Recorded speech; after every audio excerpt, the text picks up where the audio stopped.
పన్ను చెల్లింపుదారులకు big alert. భారత పన్నుల వ్యవస్థలో ఏప్రిల్ 1న అతిపెద్ద సంస్కరణ జరిగింది. కొత్త ఆర్థిక చట్టం అమలులోకి వచ్చేసింది.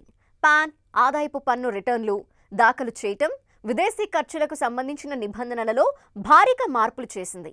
దాదాపు 65 ఏళ్ల నాటి 1961 ఆదాయపు పన్ను చట్టం స్థానంలోకి వచ్చిన కొత్త 2025 ఆదాయపు పన్ను చట్టం ఏప్రిల్ 1 నుంచి అమలులోకి వచ్చేసింది. పన్ను సంబంధిత నిబంధనలలో మార్పులకు కేంద్ర ప్రభుత్వం ఫైనాన్స్ యాక్ట్ 2026కు సంబంధించి కొత్త నోటిఫికేషన్ జారీ చేసింది. ఈ కొత్త చట్టం ప్రజలకి సులభంగా అర్థమయ్యేలా పన్ను భాషని సులభతరం చేసింది. ఆర్థిక సంవత్సరం, అసెస్మెంట్ సంవత్సరం అనే ద్వంద్వ వ్యవస్థను తొలగించారు.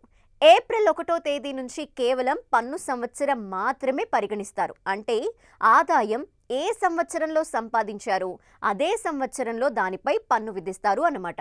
అంతేకాదు, పన్ను చెల్లించని వారి కోసం ప్రత్యేక ఫారం అవసరాన్ని కూడా రద్దు చేశారు. ఐటీఆర్ దాఖలుకు గడువులో మార్పు జీతం పొందే వ్యక్తులు ఐటీఆర్ 1, ఐటీఆర్ 2 గడువు తేదీ జూలై 31వ తేదీగానే ఉంటుంది. పన్ను దాఖలు చేసే వారికి గడువు ఆగస్టు 31వ తేదీ, ఆడిట్ కేసులలో అక్టోబర్ 31వ తేదీ అవుతుంది. అయితే కంపెనీ గిఫ్ట్ కార్డులు, వోచర్లు, కూపన్లపై వార్షిక మినహాయింపును 5,000 రూపాయల నుంచి 15,000 రూపాయల వరకు పెంచారు. ఈ ప్రయోజనం పాత, కొత్త పన్ను స్లాబ్లు రెండింటికి వర్తిస్తుంది. పిల్లల విద్యా భత్యాన్ని నెలకి 100 రూపాయల నుంచి 3,000కు, హాస్టల్ భత్యాన్ని నెలకు 300 నుంచి 9,000 వరకు పెంచారు. కేవలం ఆధార్ కార్డుని ఉపయోగించి పాన్ కోసం అప్లై చేయటం ఇకపై చెల్లదు. దరఖాస్తుదారులు ఇప్పుడు వివిధ కేటగిరీల కోసం ఫారంలని నింపాల్సి ఉంటుంది.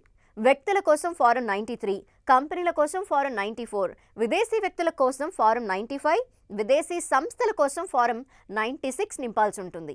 ఇకపై పెద్ద మొత్తంలో లావాదేవీలకు పాన్ ఇవ్వటం తప్పనిసరి. మోటార్ యాక్సిడెంట్ క్లెయిమ్స్ ట్రిబ్యునల్ నుంచి పొందిన నష్టపరిహారంపై వచ్చే వడ్డీ ఇకపై పూర్తిగా పన్నురహితం. ఈ వడ్డీపై ఎలాంటి ట్యాక్స్ ఉండదు. అధిక క్రెడిట్ కార్డ్ ఖర్చులను ఇక బ్యాంకులు ఆదాయపు పన్ను శాఖకి రిపోర్ట్ చేస్తాయి. ఉదాహరణకి 10 లక్షలకు మించిన ఆన్లైన్ ఖర్చులు, 1,00,000కి మించిన నగదు ఖర్చులపై ఐటీ కన్నేసుంచుతుంది.